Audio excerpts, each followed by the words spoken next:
Cuando finalmente decidí enfrentar a mi hermano cara a cara, ya no era el mismo. Algo dentro de mí había muerto, pero en su lugar nació una versión de mí mismo que apenas reconocía. Fría, calculadora, desconfiada. Aquel encuentro no fue un duelo de gritos ni de arrebatos emocionales. Era silencioso, denso, pesado como el aire antes de una tormenta. Y así fue como entré a su habitación, con él sobre mis manos, portando las pruebas, las grabaciones, los mensajes que desmontaban cada una de las mentiras que había difundido durante años. No estaba preparado y, por primera vez, lo vi sin máscara, sin el acto de hermano protector. Cuando le mostré las grabaciones, se quedó en silencio. No intentó negarlo de inmediato, no levantó la voz ni intentó darle la vuelta a la situación como solía hacer. Simplemente me miró con una expresión que nunca olvidaré. Era una mezcla de alivio y cansancio. Como si, finalmente, el peso de llevar esa máscara se hubiera vuelto insoportable incluso para él. Después de un largo silencio, murmuró, casi como una confesión. Mi hermano siempre fue el tipo de persona a la que todos admiraban. El tipo que podía llegar a cualquier lugar y atraer la atención sin esfuerzo. Siempre el más amigable, el más inteligente, el más querido por los amigos, los vecinos, los parientes lejanos. Cuando éramos niños, solía pensar que él era perfecto. Un héroe. Lo vi no solo como un hermano mayor, sino como un referente, un refugio seguro. Él siempre supo qué decir, cómo actuar, cómo resolver situaciones que para mí parecían imposibles. Crecí con la imagen de que él era inquebrantable, intocable. Mis padres también contribuyeron, aunque sin darse cuenta. Siempre diciendo, aprende de tu hermano, mira cómo lo hace. ¿Por qué no te pareces más a él? No me importó. De hecho, me llenó de orgullo. Me gustó ver que lo elogiaran, que lo presentaran como el hermano del increíble Rafael. Sí, incluso tenía un nombre fuerte, de esos que imponen respeto sin necesidad de levantar la voz. ¿Y yo? Yo solo era Pedro, el hermano menor, el chico que llevaba las mochilas, que estaba detrás de escena. Creí que estaba bien ser así. Después de todo, él era mi hermano. Y los hermanos deben apoyarse unos a otros, ¿no? A medida que pasaron los años, las diferencias entre nosotros se hicieron más claras. Rafael siguió brillando en todo lo que hizo. Universidad, trabajo, relaciones. Todo le parecía fácil. Y yo, bueno, ahí estaba yo, intentando abrirme camino, tropezando, equivocándome, aprendiendo poco a poco. Aún así, nunca me sentí inferior, porque siempre me dio consejos, me ayudó y me dio una mano cuando me caí. Lo vi como una especie de guía, un mentor, alguien que nunca me dejaría solo en medio del caos. Pero lo que no me di cuenta, o tal vez no quise ver, fue que detrás de esa sonrisa perfecta había algo que nunca imaginé que pudiera existir. Una sombra, una oscuridad escondida en los rincones más tranquilos de tu mirada. Durante años ignoré las pequeñas señales. Comentarios sutiles, miradas de reojo, pequeñas bromas que me deprimen, siempre disfrazadas de bromas entre hermanos. Me reí, pensé que era normal. Al fin y al cabo así son los hermanos, ¿no? Compiten, bromean, ponen a prueba los límites. Pero lo que no sabía es que para él no era una broma. Era un juego silencioso de poder, de control, de manipulación. Y yo era el peón más fácil de mover en el tablero.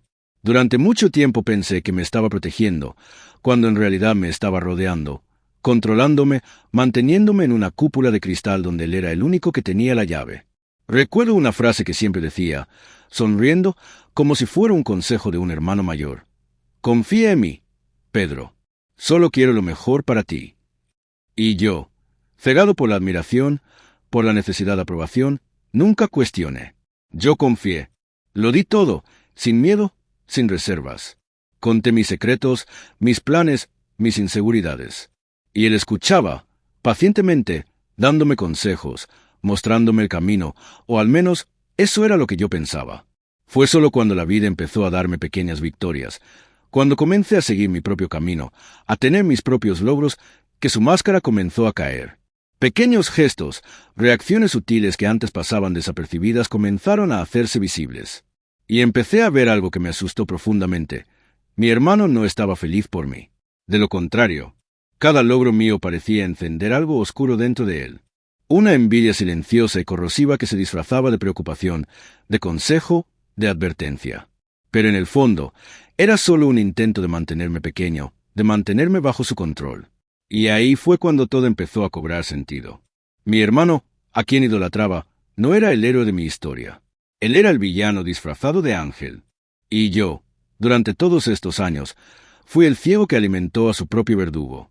La vida tiene una forma cruel de enseñarte que a veces la persona que sonríe a tu lado es la que sostiene el cuchillo detrás de su espalda. Y esto lo aprendí a las malas. Fue de una manera sutil, casi imperceptible, que Rafael comenzó su plan. Un plan que, más tarde, comprendería que no nació de la casualidad, sino de años de frustración silenciosa, de una envidia profunda que nunca fui capaz de ver. Al principio eran pequeñas cosas. Empezó a acercarse a mis amigos, mostrándose más presente en mis proyectos, ofreciendo ayuda, apoyo, elogios que parecían sinceros. Y yo, como siempre, agradecí pensando que tenía a mi lado al hermano más increíble del mundo. Pero con el tiempo empezaron a aparecer pequeñas grietas. Mis amigos empezaron a distanciarse, alegando compromisos, distancias que antes no existían. El clima ha cambiado. Las conversaciones se volvieron extrañas, llenas de silencios incómodos, de miradas que no entendía. ¿Y yo? Pensé que el problema estaba en mí. Empecé a culparme, a cuestionar mis actitudes, mis decisiones. Rafael, como siempre, estaba ahí, dispuesto a ayudarme. Él me escuchó, me aconsejó, me hizo creer que estaba exagerando, que solo era mi inseguridad. Él era bueno en eso, en la manipulación, sembrando dudas de una manera sutil, casi afectuosa. Cuando me di cuenta, él ya era parte de todo lo que hacía. Conocía cada detalle de mis proyectos, cada vulnerabilidad, cada punto débil. Y fue utilizando esa información que empezó a aislarme del mundo, sin que yo me diera cuenta. Utilizó palabras dulces pero hirientes. Comentarios como: «Pedro, quizá deberías ir más despacio, estás presionando demasiado, o quizás deberías confiar más en mí, conozco mejor a esta gente». Y yo confié. Le di las llaves de mi vida, sin cuestionarlo.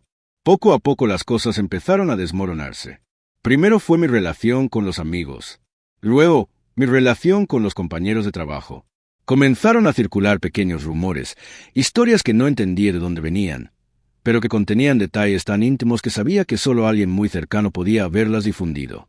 Rafael, siempre a mi lado, juró que estaba tratando de encontrar al responsable.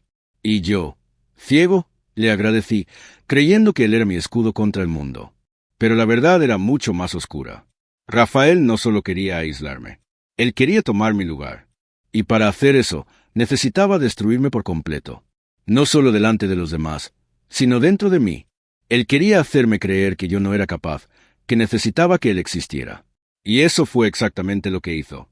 Poco a poco me fue convenciendo de que yo no era lo suficientemente buena, de que sin él fracasaría.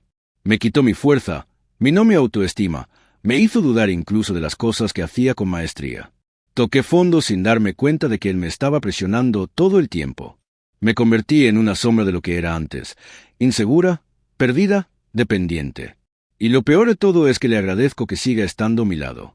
Era una prisión construida con palabras dulces, con gestos de aparente preocupación, pero que, en realidad, eran las esposas que me mantenían atrapada en su red. Ya no era dueño de mi vida.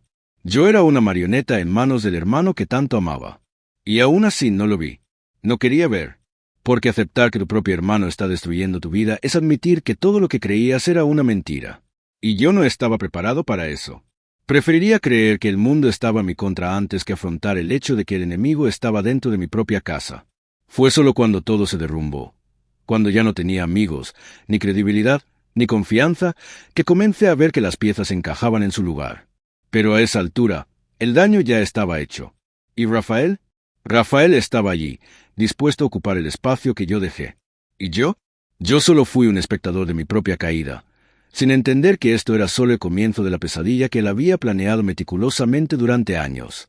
La mente humana tiene una fina línea entre la ingenuidad y la ceguera emocional. Cuando confías demasiado en alguien, especialmente en alguien que se supone que debe protegerte, bajas todas tus defensas sin darte cuenta. Y así fue exactamente como Rafael llevó a cabo su juego sucio.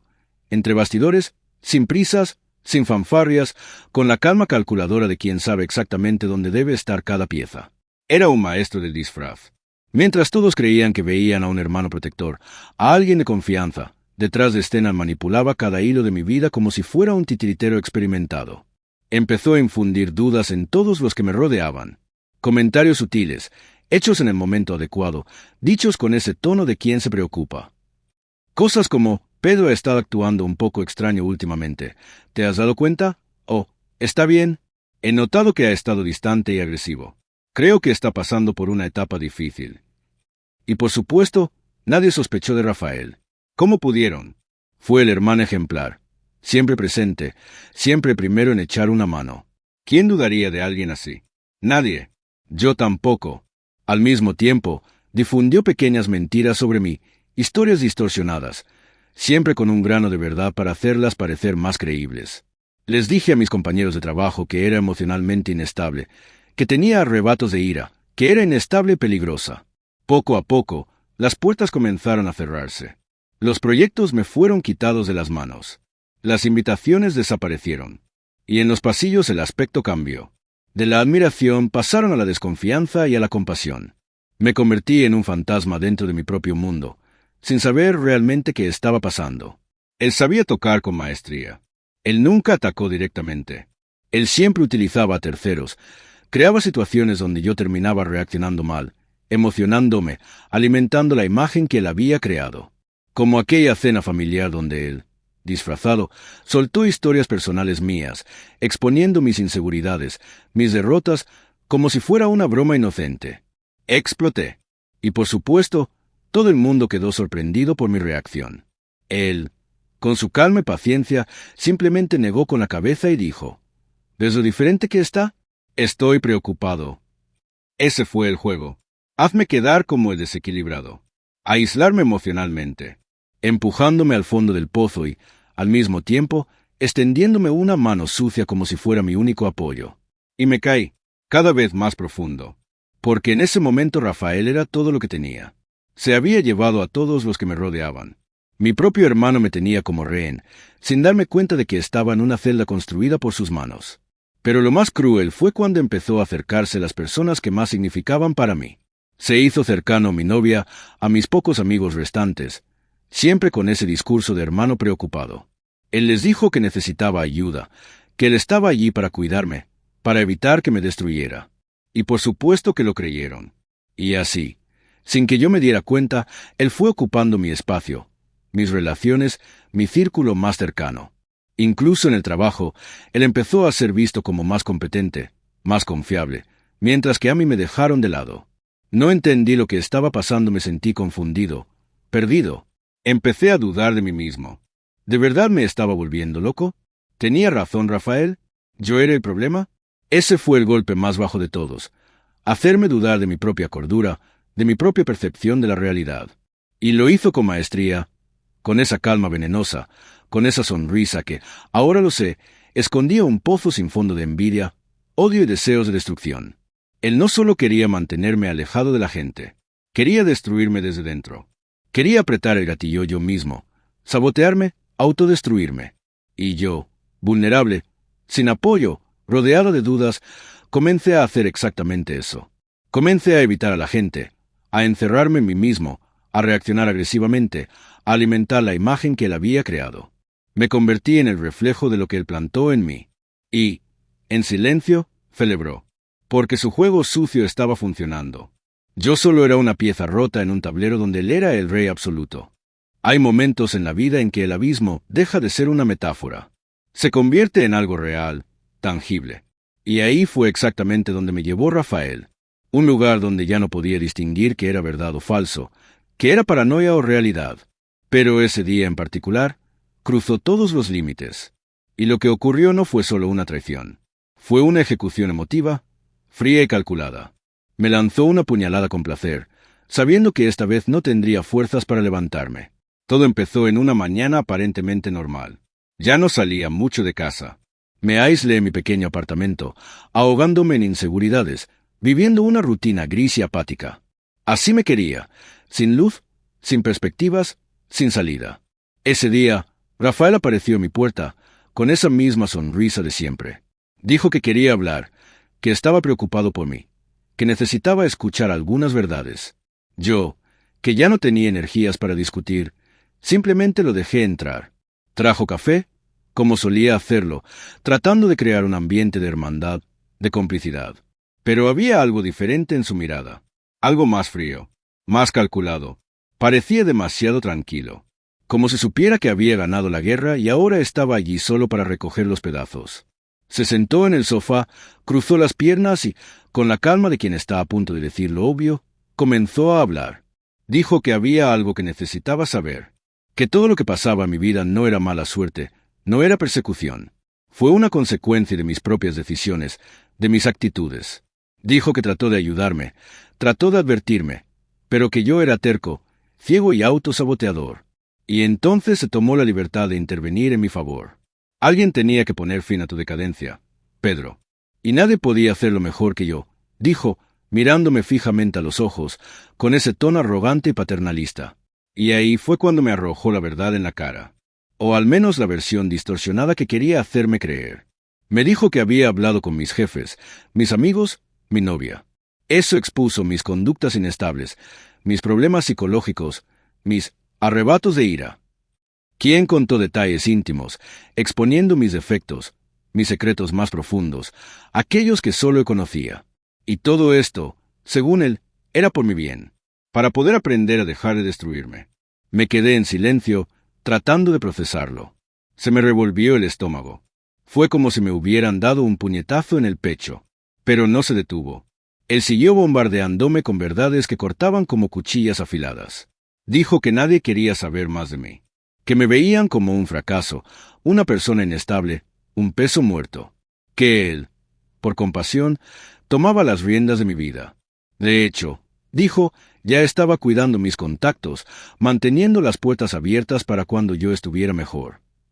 Como si fuera un enfermo mental incapaz de gestionar su propia existencia.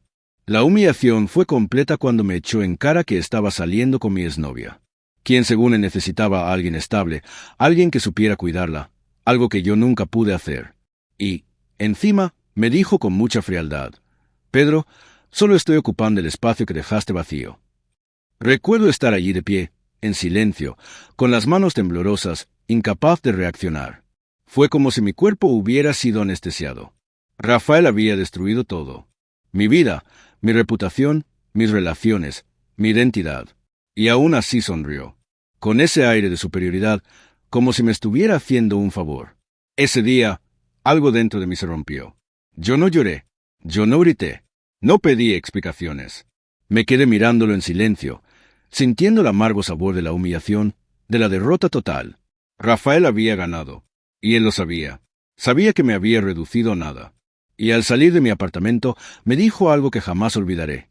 Cuídate, Pedro. Y si necesitas ayuda, ya sabes dónde encontrarme. Siempre estaré aquí. Al fin y al cabo, somos hermanos, ¿no?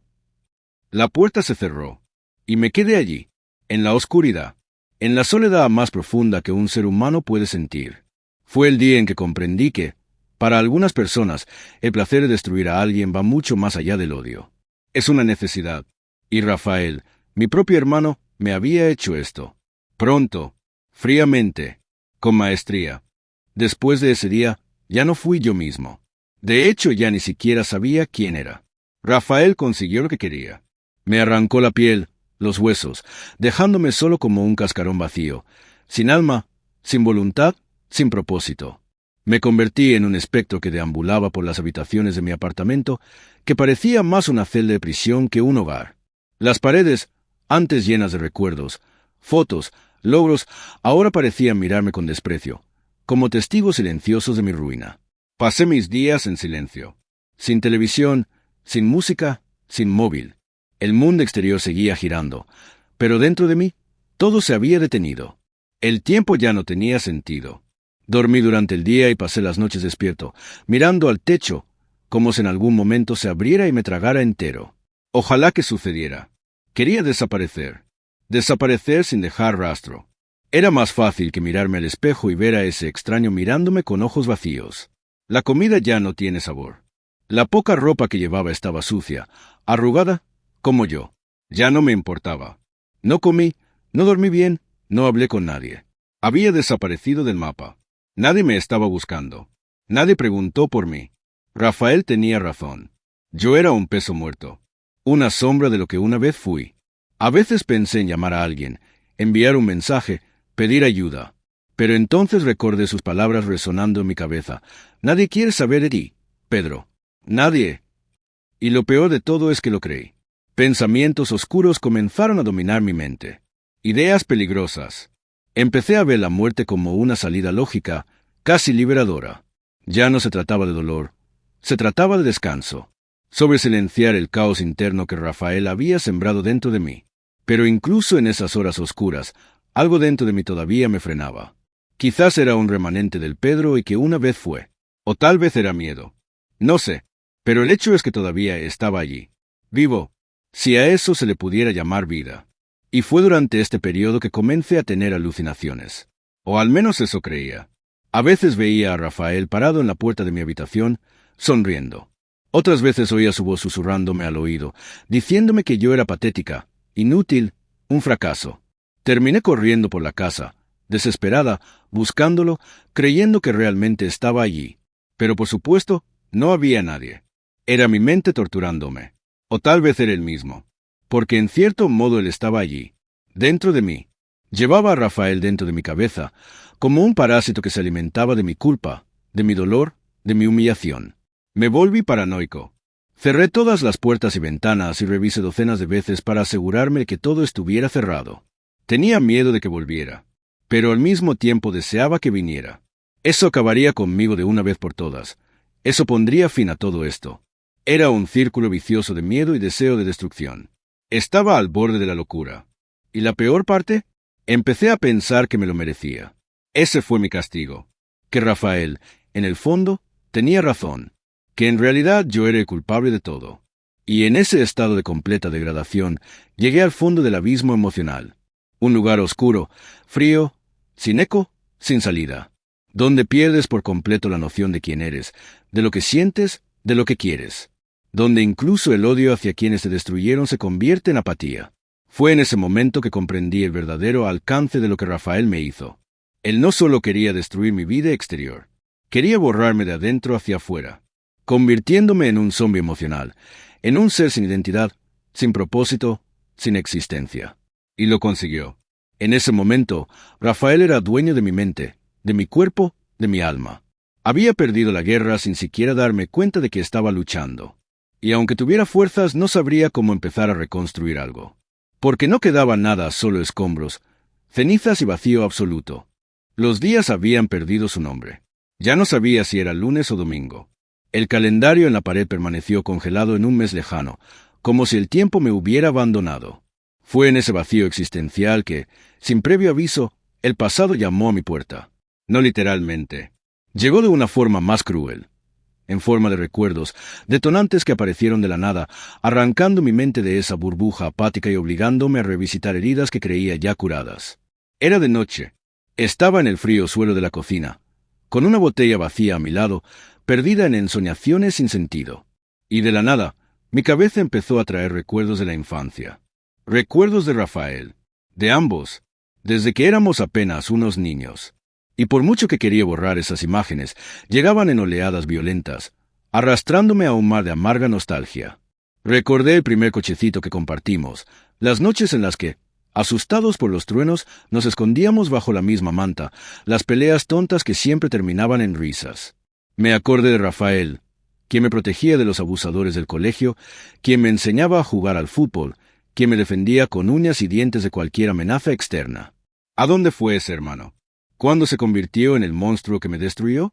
Estas preguntas comenzaron a resonar como disparos dentro de mi cabeza, y junto con ellos vinieron otros recuerdos.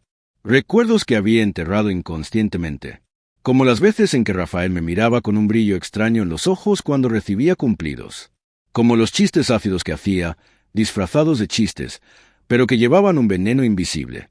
Me di cuenta de que tal vez Rafael nunca fue ese hermano perfecto. Quizás fui yo quien asumió ese papel. Tal vez la envidia, el odio, siempre estuvieron ahí, enmascarados por una hermandad que creé en mi cabeza. Estos pensamientos me dejaron en shock. Fue como si de repente me hubiera quitado una venda de los ojos y hubiera visto por primera vez el verdadero rostro de mi hermano. No el que mostró al mundo, pero aquel que yo, por miedo o por amor, me negué a ver durante décadas. Y en ese colapso mental me invadió una necesidad irracional de buscar respuestas. Para enfrentar ese pasado distorsionado, cogí una caja de fotos antiguas que había quedado olvidada en el armario, llena de polvo y recuerdos olvidados. Cada foto era como una puñalada. Vi nuestros rostros jóvenes, sonrientes, ingenuos, sin imaginar el oscuro futuro que nos esperaba.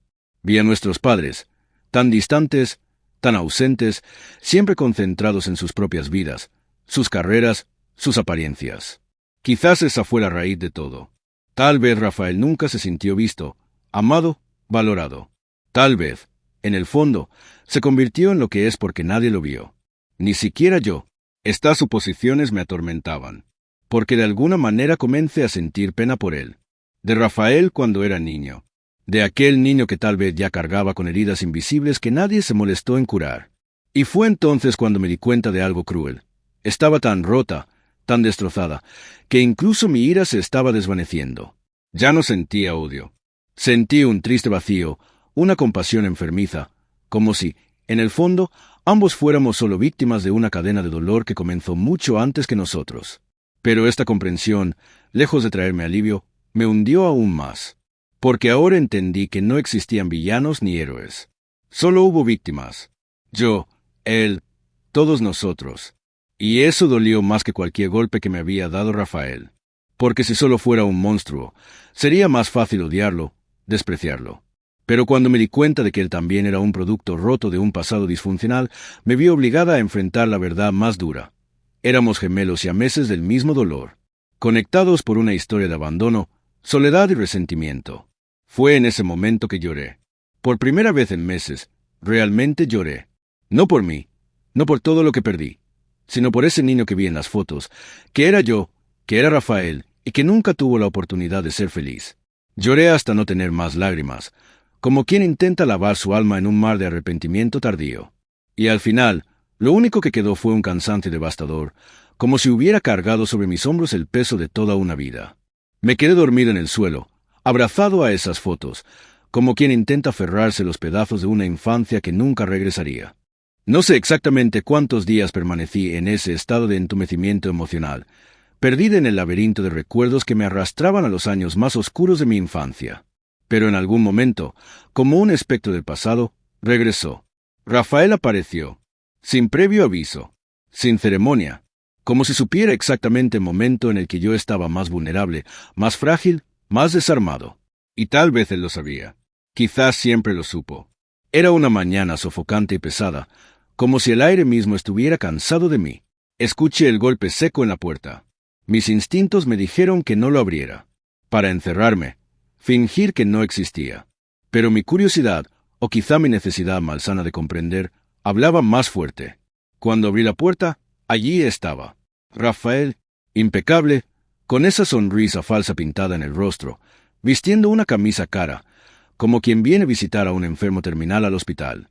Pedro, ya hace tiempo, ¿no? Dijo con esa voz tranquila y controlada, como si nada hubiera pasado entre nosotros. No pude responder. Me quedé mirándolo, tratando de entender qué quería ahora. Rafael entró sin pedir permiso, como si el espacio todavía fuera suyo, como si mi vida todavía le perteneciera. Miró a su alrededor con un desprecio velado, como quien observa a un animal herido pudriéndose en su propia guarida. Él empezó a hablar y cada palabra era como ácido vertido en mis heridas abiertas. Dijo que estaba preocupado porque la gente hablaba de mi desaparición y que quería ayudarme. Sí, ayuda. La palabra sonó como una broma cruel saliendo de su boca. Y lo dijo con esa mirada clínica y analítica, como si yo fuera un caso de estudio, un fracaso andante que necesitaba comprender para completar su colección de victorias. Me quedé en silencio. Pero dentro de mí, algo empezó a hervir. No era odio, era algo más primitivo. Una necesidad de gritar finalmente todo lo que nunca grité, de arrojarle en la cara cada cicatriz invisible que me dejó. Pero al mismo tiempo, sentía un nudo en la garganta, como si años de silencio me hubieran enseñado a silenciar incluso mi dolor. Rafael continuó haciendo alarde de su superioridad. Dijo que mi exnovia estaba bien, que eran felices, y que incluso pensó en invitarme a la boda. Pero pensó que sería demasiado cruel. Dijo esta frase con una sonrisa sádica, como si estuviera saboreando cada gota del veneno que estaba destilando. Y fue en ese momento que algo dentro de mí se rompió. Exploté. Grité. Arrojé todo lo que estaba a mi alcance contra las paredes. Las fotos, los pocos objetos que aún quedan, los recuerdos. Rafael se limitó a observar, impasible, como quien observa a un animal rabioso forcejeando en una jaula. Grité todo lo que tenía atrapado en la garganta, el odio, la humillación, el dolor, la vergüenza. Le tiré en la cara todo lo que me robó, todo lo que destruyó, todo lo que dejé de ser por su culpa. Pero Rafael simplemente sonrió. Esa maldita sonrisa. Como si mi arrebato fuera exactamente lo que él esperaba. Como si mi colapso fuera la prueba final de su victoria absoluta. Y, con la serenidad de quien echa sal en una herida abierta, dijo, ¿lo ves, Peter? Te conozco mejor que tú mismo. Siempre has sido débil. Siempre, y en el fondo, lo sabes.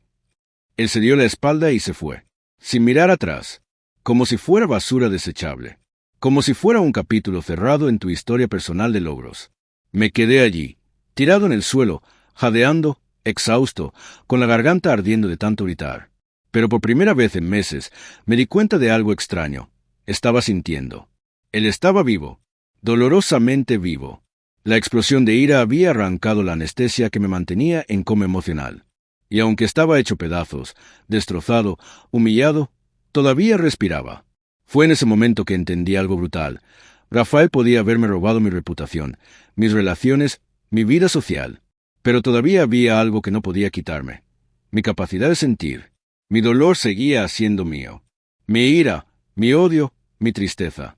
Todo esto todavía me pertenecía. Y tal vez, solo tal vez, ese fue el primer hilo de cuerda al que pude agarrarme para no ahogarme en el vacío. No fue una redención. No fue una revolución. Fue solo un chasquido. Un destello. Un recordatorio de que incluso en el fondo, todavía existía. Y mientras existiera, Rafael nunca hubiera ganado completamente. Después de esa visita, algo cambió. No para mejor. No en un sentido bonito y esperanzador, como en las películas. Cambió de manera cruda, silenciosa, sin grandes declaraciones ni transformaciones milagrosas. Cambió porque yo, de alguna manera enfermiza, entendí que nunca volvería a ser quien era. Y tal vez no todo fue malo. No porque hubiera encontrado un nuevo propósito, pero porque finalmente acepté el vacío. Acepté que la vida, a veces, es solo eso. Seguir respirando, incluso sin saber exactamente por qué. No salí a buscar justicia. No busqué venganza. No publiqué mensajes motivacionales en las redes sociales. No me convertí en una mejor versión de mí mismo. Yo simplemente seguí adelante, de forma torcida, cansada y arrastrada. Pero continué. Comencé a hacer pequeñas cosas que, por insignificantes que fuesen, me recordaban que todavía estaba aquí. Ordené mi habitación. Yo lavé los platos. Saqué la basura. Cosas sencillas. Pequeños rituales cotidianos que, poco a poco, fueron llenando el silencio ensordecedor que Rafael dejó dentro de mí.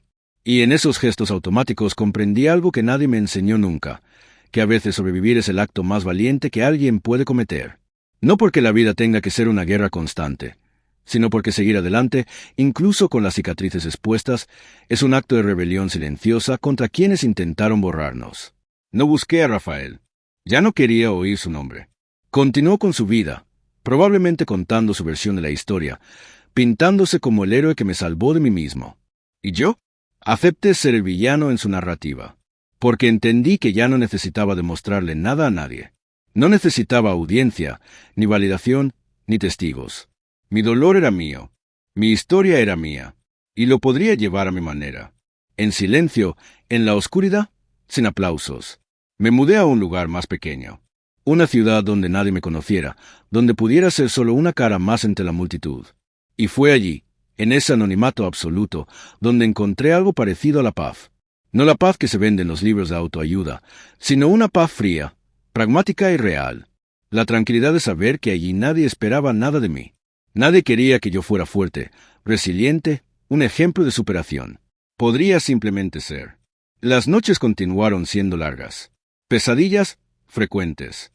Pero había aprendido a vivir con ellos como viejos conocidos.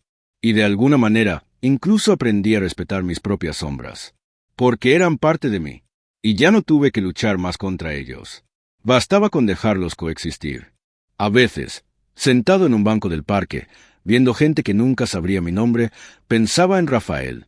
No con odio, no con anhelo, como quien recuerda una vieja cicatriz que ya no duele, pero que sigue ahí, marcada para siempre en la piel. Comprendí que él nunca cambiaría, y que en el fondo tampoco necesitaba cambiar más. Yo era quien era, con mis defectos, mis dolores, mis grietas. Y fue allí, en esa sencilla vida cotidiana, que me di cuenta de que la vida no necesitaba finales épicos, grandes redenciones, giros cinematográficos. A veces, todo lo que tenemos es el silencio de nuestra propia habitación, el café amargo de la mañana y el sonido de la ciudad de fondo. Y aunque parezca extraño, eso fue suficiente. No me convertí en un ejemplo de superación. No escribí un libro sobre mi historia. No me convertí en el entrenador de nadie. Yo solo lo seguí, día tras día. Aceptar que lo que Rafael me quitó nunca volvería. Pero también comprender que lo que no podía quitarme, mi existencia silenciosa, mi terquedad en seguir respirando, era, en el fondo, la victoria más discreta y a la vez más poderosa que podía tener. Y mi historia no terminó con una gran explosión. Terminó con un susurro, con un hombre cansado, pero aún en pie. Alguien que, a pesar de todo, a pesar de Rafael, a pesar del mundo, seguía adelante. Al final, quizá esto sea lo más lejos que algunos de nosotros podamos llegar. Y por triste que parezca, es más que suficiente. Y así termina mi historia. No hay moralejas, ni finales felices, ni redenciones de película. Solo queda este silencio, estas cicatrices que aprendí a cargar día tras día. Tal vez tú también llevas heridas parecidas. Tal vez alguien muy cercano te hizo más daño que cualquier enemigo. Si te sentiste identificado con mi historia, si alguna parte de ti resonó con este dolor silencioso, te invito a dejar tu like. Así sabré que no estoy solo contando estas verdades que pocos se atreven a decir. Y si te animas, deja un comentario contándome si alguna vez alguien te traicionó de una forma que todavía duele. Me encantaría leerte, porque sé que a veces escribirlo es también una forma de sanar. Suscríbete al canal para que no te pierdas más historias como esta, historias oscuras, reales, humanas, que duelen, pero que también nos recuerdan que seguimos aquí, respirando, a pesar de todo. Gracias por quedarte hasta el final.